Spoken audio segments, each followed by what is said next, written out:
Frères et sœurs en Christ, amis croyants, hommes et femmes de bonne volonté. Depuis le 5e siècle, notamment avec Nestorius, de vives discussions secouent l'Église et le monde au sujet de la personne et de la mission de Marie. Aujourd'hui plus que jamais, la dévotion que lui portent les catholiques est interrogée et remise en question. Est-elle vraiment biblique?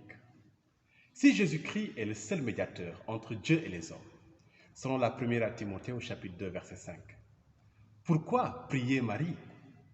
Le Christ ne suffit-il donc pas? Pourquoi en outre conférer à cette femme des titres qui semblent la diviniser en l'appelant par exemple Mère de Dieu?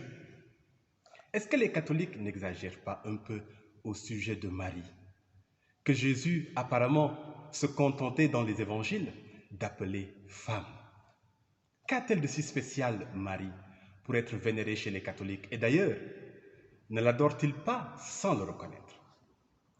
Bien-aimés, pour répondre à ces questions et à d'autres qui y sont liées, je viens vous présenter aujourd'hui mon premier livre intitulé « Qui es-tu vraiment, Marie ?» Qui es-tu vraiment, Marie?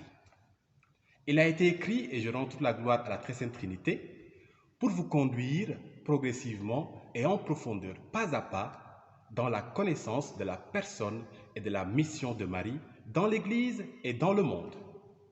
La Bible, la Sainte Tradition, le magistère de l'Église et même le Coran ont été convoqués ensemble pour faire émerger la vérité sur cette femme qui se situe au carrefour du judaïsme, du christianisme et de l'islam, au carrefour de Dieu et des hommes, lorsque les temps furent accomplis où le Fils de Dieu devrait prendre chair.